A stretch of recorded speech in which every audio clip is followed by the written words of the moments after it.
Hello and welcome to an Out of the Park 24 video. In this video I'm going to look at trading in Out of the Park 24. Specifically this video will look at trades between AI controlled teams.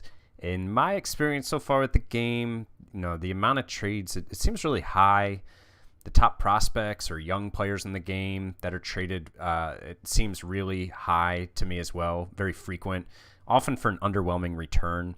I'd say judging from comments some of you have made on videos, feedback on the forums and Reddit, there's a Foolish Bailey video. It seems like my experience with trades really isn't all that uncommon. And, thanks to all of you who have commented about it on other videos of mine. Thanks especially to William for reality checking some of my impressions. But I appreciate you all helping me kind of reality check these things. Because, if you're just doing one sim, you don't know if this is just an outlier or what's going on. So here's what I set out to do. In an attempt to verify my impression on trading so far, I looked closer at the amount of trades as well as the type of players traded. And I tried to look at this across multiple sims. Not tried. I did look at it across multiple sims. I ran sims with default Out of the Park 24 settings first. I did that first. So then I could look at possibly settings I could tweak that might help reel in the things about trading that I don't really like. I only simmed one season each sim. I did see on the forums, one of the developers, and I can't remember who, suggested that the initial trading in year one would probably settle down in the future seasons, which is fair enough. Like if you think about it, when you start a game, all the AI controlled teams are kind of like a new GM taking over those teams. So it makes sense they would want to move things around and make the team in their own, how they'd want to see it made. But, fair. I think that point is fair enough. But even with that considered, the trading in year one for the Sims still seems out of whack to me. So I ran 3 test Sims with default settings. So, this isn't like enough data for me to be really certain about the conclusions. But I think given my impression of the game so far, a lot of people's impressions of the game so far, that running 3 Sims, looking at this specifically, provides evidence that is worth looking at. And honestly, I was trying to find a balance here between not cherry picking bad trades, right, as an example of a larger problem, or not cherry picking like issues in one sim as example of a larger problem, but also making the work that goes into evaluating the trades manageable, because a lot of this was manual work. So for background, some specific things that really caused me to dig deeper on trades is, one, the amount of trades in July and in the off season seems super, super high. But we'll look at numbers. We'll look at more than just my impression. But this is what caused me to look at it. And in multiple sims that I ran, really, really good young players like Anthony Volpe, Jason Dominguez, Diego Cartea were traded. And not just traded, but like regularly. I don't want to say that these players would never be traded in real life, but to see them traded regularly in sims for returns that were just really underwhelming, I think calls for looking at this deeper, calls for further investigation. And the return on the prospect also seems really low. That caught my eye too. And I don't want to sit here and cherry pick trades, because we could cherry pick trades in real life that seem unrealistic too, right? But I want to go through examples of things that were unrealistic while also saying, like, look, I'm trying not to cherry pick here, right?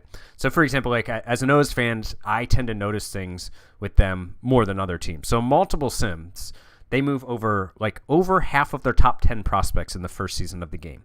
And on top of that, like they'll trade, I saw them trade top 100 prospect for a middle reliever on an expiring deal, right? Which again is cherry picking. And no one trade is like proof that the trading is broken in the game. But that's like another example of something that made me want to look deeper.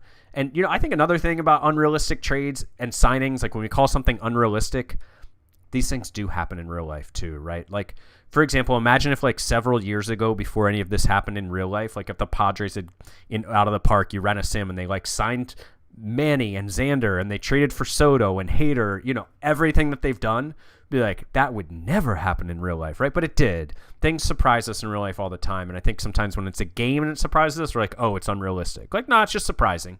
And but I do think like that also doesn't mean that there are things in the game that could be improved or fixed here. I think, again, the cherry picking that I'm doing of things I've mentioned so far are just examples of things that seem to be everyone's impression of the game so far. So in the 3 sims on default settings, I looked at a few things to examine the AI trading.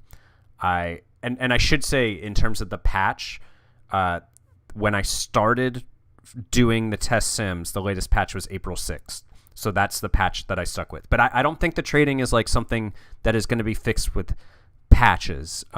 Judging from some of the comments from like developers on the forums, it's I'm sure the trading, it's super complex. I'm sure to get the AI general managers to behave in certain ways. But I do think there are things we can do in default settings that maybe fix the trading if you think there's something to be fixed. But I just want to throw that in there real quick about the version that I'm playing on. So I looked at the number of trades in July.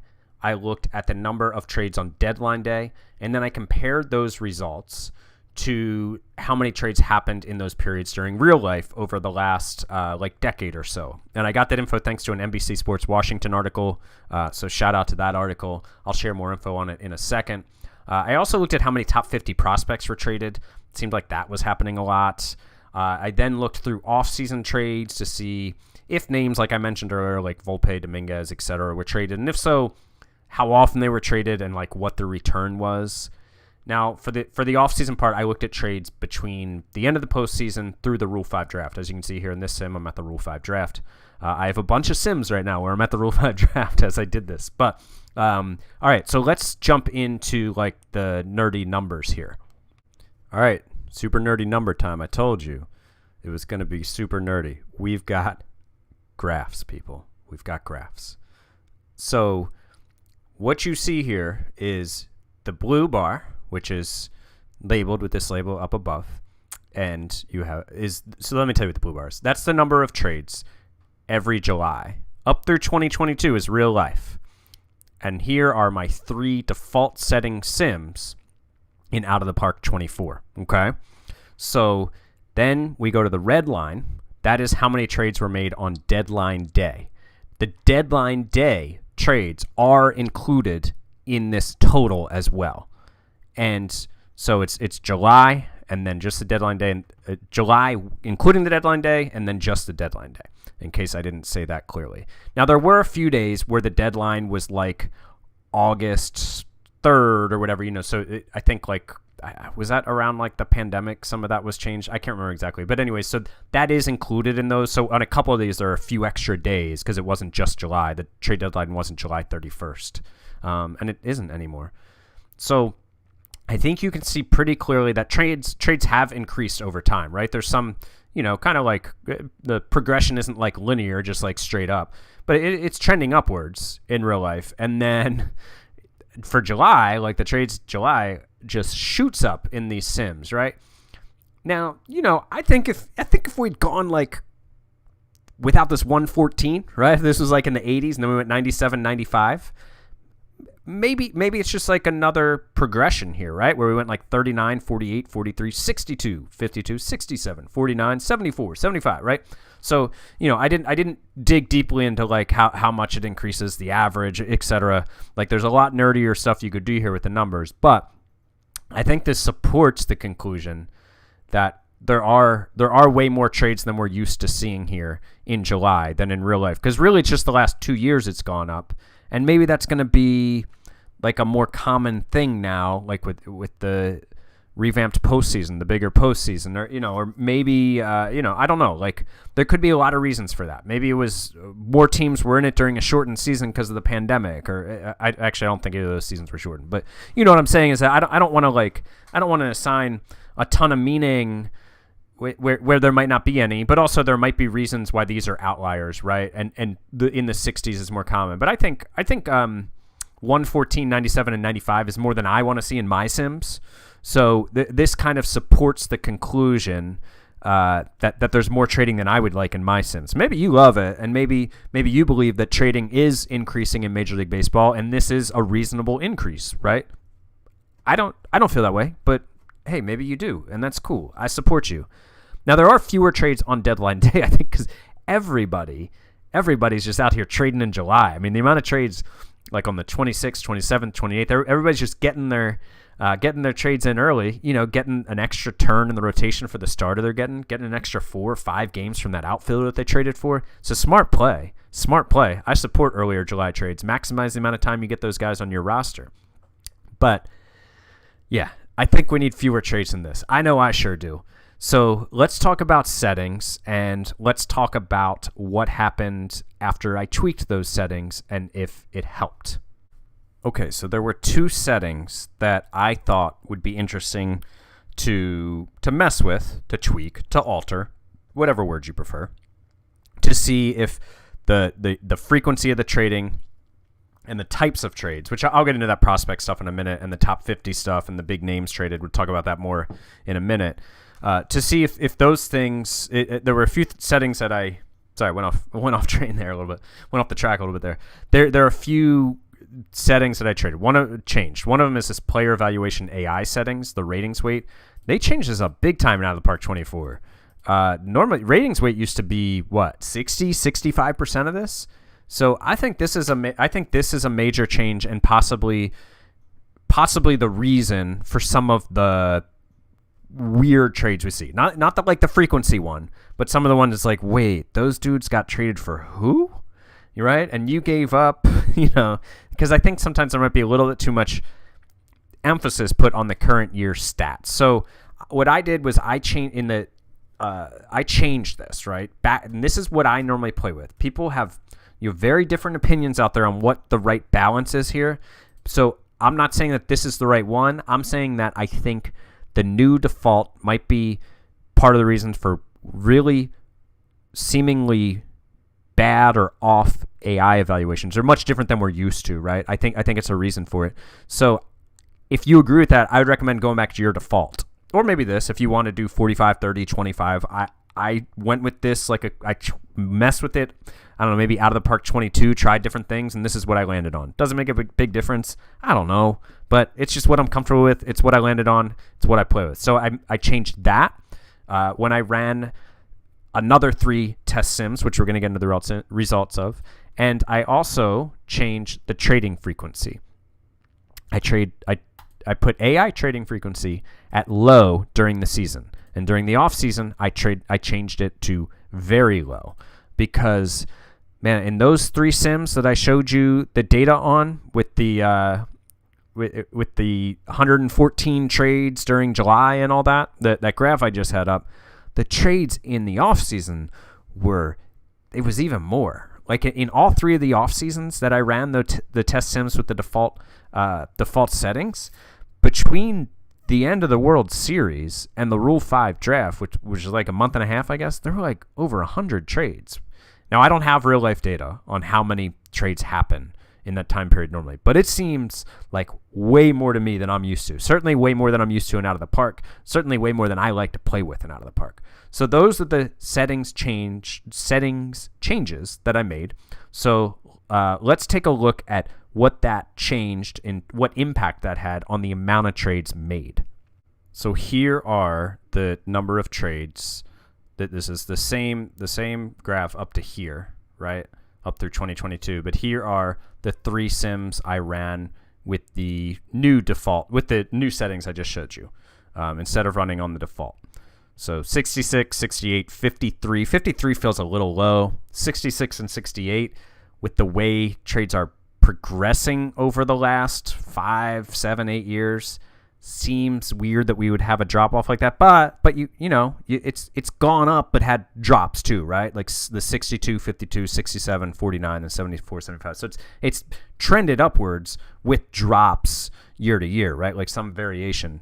Progression is not linear, right? It's a catchphrase around here. So, the 66 and 68 are believable. If I had to put money on it, I would guess, and it is just a guess, that we'll have more trades than this in real life. But I think if we're talking what's more realistic, 114 or 66, the 114 is what I had in the first sim of the default settings. I think that these are more realistic. Now, the 53 feels real low, but we had a busier deadline day because of it, because the trades were down earlier in July. You only had 40 trades through July before the trade deadline. So I don't know. This feels a little low, but I would rather the trades be a little less than what I prefer than more than what I prefer. So I think that these settings work, and I plan to play with them right now because of it. Because I think it works better. Now, like we talked about the year one, more trades in year one thing, will you need to adjust it back in years later? I don't know. I think that's to be determined. Yeah, honestly, I'm fine with this amount of trades. I'll probably take a look at it, and if it drops way off because teams have settled in with their new general managers, then I'll adjust it back up. But I think that for now, I'm going to put my AI evaluation settings to the 45, 30, 25, and I'm going to play with low trades during the season and probably very low during the offseason. Not as set on that one. But let me tell you a little bit, though, before we go here. Let me tell you a little bit about like the prospects that were traded, as well as talk about the offseason trades a little bit, even though I don't have like hard numbers on that. Okay, so now talking about top 50 prospects traded. This is just like, it's kind of an arbitrary thing to look at. It's an arbitrary thing that I decided to look at because I found that a lot of top prospects were being traded. A lot of good young players who aren't even rated in the top 100 were being traded for like really underwhelming returns, in my opinion. So I looked at, in each of the 6 sims, right, the 3 with the default and the 3 with my settings, I looked at how many top 50 prospects were traded as kind of like a proxy for, is this happening too much?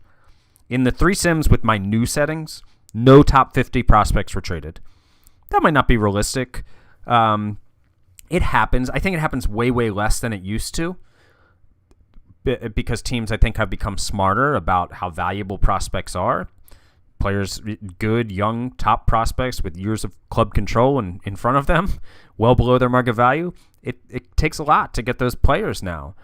You will see guys like Austin Martin, Pete Crow Armstrong traded, I think not long after they're drafted, and it's kind of surprising. But especially in the case of Martin, I think it's because there's been flaws in their game that have been found. But anyways, I'll save that whole tangent. So in no top 50 prospects traded in the settings that I used, which I think is a couple fewer than I'd like to see. In the 3 sims that I did with the default setting, there were 9 top 50 prospects traded, 5 in one, 3 in one, and 1 in another.